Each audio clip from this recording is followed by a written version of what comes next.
Bonsoir tout le monde. Alors, encore cette semaine, un petit live impromptu pour vous faire la lecture du texte que j'ai composé cette semaine. Alors, je remercie les gens qui vont se joindre live comme ça avec moi. Puis, je remercie aussi ceux et celles qui vont prendre le temps d'écouter tout ça en rediffusion. Alors, si vous aimez ce que vous entendez, je vous invite à commenter, à partager, parce que ce que je partage, en fait, c'est même des choses que moi-même, j'explore, j'observe, que je vis et ce qui fait peut-être en sorte que pour moi, les textes que j'écris, je ne fais pas juste les écrire, je les ressens beaucoup en espérant que ça vienne toucher une partie de vous qui peut peut-être sentir ça en ce moment ou expérimenter ça. Alors, c'est ça. Ce soir, ce que j'ai expérimenté dans les derniers temps moi-même, c'est du doute. Beaucoup, beaucoup de doutes dans ce que j'étais en train de faire, dans la façon que j'étais en train de le faire aussi par rapport un petit peu plus à ma carrière et tout, puis la tournure que ça prend. Et c'était très lourd sur mes épaules, ce doute-là. Et en fin de semaine dernière, lors de la formation que je suis en hypnose, mon niveau 3, j'ai travaillé justement sur ce doute-là. On a en fait accompagné avec quelqu'un. J'ai pu explorer un petit peu ce qui se cachait derrière tout ça. Et j'ai été extrêmement surprise de ce qui a été en fait révélé par rapport à ce qui était derrière le doute. Tellement que ça m'a inspiré l'histoire que j'ai envie de vous partager ce soir. Donc, si vous êtes dans le doute, vous aussi, en cet instant même, peu importe dans la situation dans laquelle vous êtes dans votre vie, je vous invite à recevoir cette histoire-là pour peut-être amener un petit quelque chose de plus que vous pourrez voir que je vais vous lire à l'instant. Alors, tout simplement, cette histoire, je l'ai intitulée Rompre avec le doute. Je vous en fais la lecture. J'avais les mains moites et mon cœur tambourinait. Il était temps d'en finir. Il m'attendait au café de l'autre côté de la rue. Je le voyais par la grande vitrine sirotant son café noir. Pourtant, tout de lui m'attirait encore.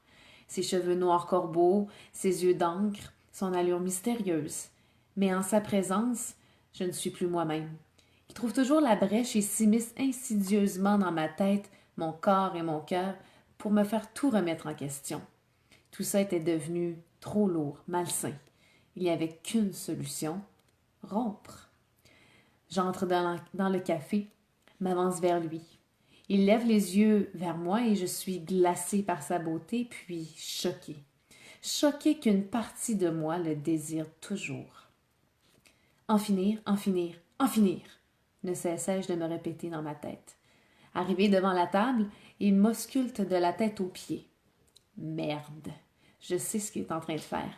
Il cherche la brèche. Remerde! Il l'a trouvé. Car soudain, je ne suis plus sûre de rien. Je dois agir avant qu'il se répande en moi.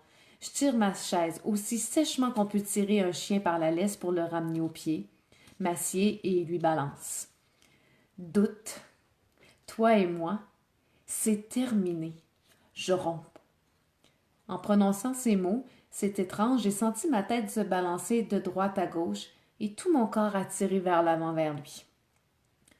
Il aurait peut-être fallu que tu informes la partie de toi qui ne veut pas rompre avec moi, car elle a fait un gros nom de la tête, en plus de vouloir venir vers moi. Merde, merde, merde et remerde. Il avait réussi. À nouveau, doute sème le doute en moi. J'essaye lamentablement de le convaincre qu'il n'a aucun effet sur moi en lui disant. Je m'en balance la partie de moi qui ne veut pas. Elle aura beau hurler sa désapprobation que je ne changerai pas ma décision. Doute, je te le répète, toi et moi, c'est terminé. Il reste impassible devant moi. Il prend sa serviette, essuie le coin de ses lèvres, la pose sur la table, a un léger mouvement de recul avec sa chaise et me dit sur un ton calme, teinté d'arrogance.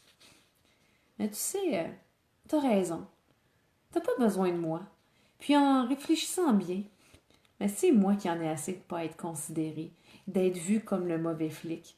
Ne te donne pas la peine de me quitter, c'est moi qui te quitte.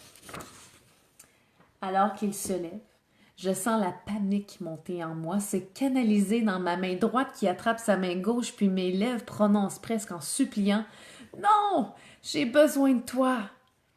Il me regarde étonné. À ce moment, j'aurais moi-même voulu sortir de mon corps et me renvoyer ce regard étonné, car je ne comprenais absolument rien de ce qui venait de se passer, de ces mots qui s'étaient échappés de ma bouche. Amusé, comme s'il avait obtenu exactement ce qu'il voulait, Doute se rassied devant moi et me demande: Et si toi, moi et la partie de toi qui a besoin de moi, on prenait le temps de discuter à trois? Doute, arrête s'il te plaît. Arrête de semer le doute dans ma tête et qu'il y a une autre partie de moi qui a besoin de toi. J'en ai assez de me faire jouer dans la tête, répondis-je alors que mon estomac fit un gargouillis sonore presque gênant. Et si justement tu me faisais passer de ta tête à plus profond à l'intérieur de toi, c'est comme tout près de l'endroit qui vient de t'être indiqué par un gargouillis dans ton ventre. Mais il est là le problème. Quand tu descends à cet endroit, je doute encore plus. C'est comme de l'eau en ébullition et la vapeur devient si épaisse que je n'y vois plus clair. Qu'est-ce que ça prendrait pour que ça cesse de bouillir? Je réponds spontanément. Ben, d'éteindre le rond de la cuisinière. Doute me dit alors: Eh bien, éteins-le, le rond de la cuisinière. Je le regarde. Je comprends pas. Hein? Mais comment veux-tu que j'éteigne le rond de la cuisinière? Il me répond, presque en me narguant, en essayant de décoller mes pages. Je vais y arriver. On me suit toujours tout le monde. Donc, presque en me narguant. Hey, petite tête. Une tête, ça sert pas juste à en penser. Ça sert aussi à imaginer. Mais t'es peut-être pas capable d'imaginer parce que tu es trop coincé dans ta petite tête. Insulté. Mise au défi, je lui balance: Je vais te faire voir ce que ma petite tête peut imaginer. Et lui d'ajouter sarcastiquement: Mais je n'attends que ça. Les gens des tables autour prennent plaisir à nous regarder nous quereller. Mais gênée, je ferme donc les yeux, mais avec une envie de lui en mettre une sur la gueule. Étonnamment, cette envie violente me permet de plonger en moi, puis de connecter rapidement avec la sensation de bouillon. Puis de la sensation apparaît soudainement le chaudron d'eau en ébullition sur le rond de la cuisinière. Mon corps a un soubresaut désagréable. Mais ne reste pas là à rien faire. Tu te décides à l'éteindre ou pas? S'amuse à me dire Doute. Je cherche un moment dans la vapeur épaisse pour enfin trouver le bouton de la cuisinière. Je le tourne vers la gauche, puis les bouillons diminuent. Doute me demande: Comment c'est maintenant que l'eau ne bout plus? Puis je réponds: L'eau est plus calme. Et quand l'eau est plus calme, qu'est-ce qu'elle est en plus? Ben, elle est plus claire. Et qu'est-ce que cette clarté te permet? Ben, de voir plus clair. Et quand tu vois plus clair, qu'est-ce que tu vois? Je m'imagine me pencher devant le chaudron. Je regarde au fond et je vois une lueur blanche qui devient de plus en plus grande. Je ressens quelque chose d'inattendu et de puissant. Puis ça devient évident. Tellement évident que je sens mes sourcils se lever et ma bouche former un cercle, comme pour dire « Wow ». Doute voyait ce qui se passait et me demande: Qu'est-ce qui se passe maintenant? Moi, ému, étonné, je réponds: Je vois la certitude. Je ressens la certitude. Et Doute, heureux d'être content, me demande alors: Et si je ne suis plus là, qu'est-ce qu'il arrive? Je m'imagine faire disparaître l'eau, le chaudron, les bouillons et la cuisinière, et je sens un grand vide. La certitude disparaît aussi. La certitude n'existe plus, répondis-je. Et qu'est-ce que ça te permet de comprendre maintenant, tout ça? Que la certitude naît de toi, Doute, et que j'ai besoin de toi pour sentir la certitude. Enfin! Il était drôlement temps que tu réalises que jamais je n'ai voulu ton mal-être. Bon, tu reviens maintenant. J'attends des excuses, moi. Je me sentis revenir lentement à la surface. J'ouvre les yeux et puis... Mais qu'est-ce qui s'est passé? Criai-je. La moitié du corps de Doute s'était transformé. Du côté droit, ses cheveux étaient devenus blanc-neige. Son œil avait pris une couleur bleue limpide et il dégageait quelque chose de beaucoup plus léger. Mais rien, mis à part que maintenant, tu me vois tel que je suis réellement. Comme toi, moi aussi, j'ai une autre partie. Elle se nomme certitude.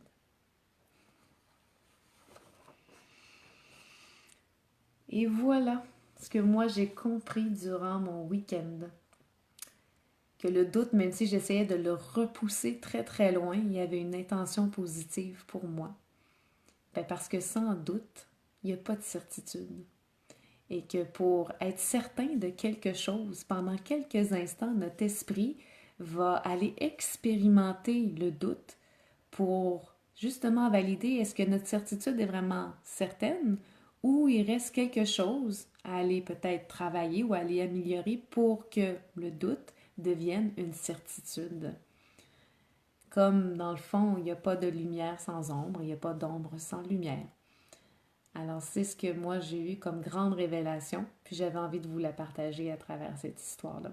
Alors si tu as aimé, ben, je t'invite à me le dire, à commenter, peut-être même à me dire, toi, est-ce que tu réalises ça aussi, que le doute, ça fait partie de la certitude, puis quelle autre même polarité comme ça tu expérimentes dans ta vie de tous les jours, puis tu sais, comme de dire, ben crime, c'est vrai, la tristesse, ça sert à la joie, que le malheur sert au bonheur. Alors, c'est de remarquer ces petites choses-là parfois que les opposés, en fait, se rejoignent quelque part au centre parce qu'elles se complètent. Alors, sur ce, ben, je te souhaite une belle fin de soirée. J'espère que tu as apprécié. Encore une fois, commente, partage. J'aime vraiment vous lire. J'aime ça quand même, vous venez en privé et me dire vos impressions.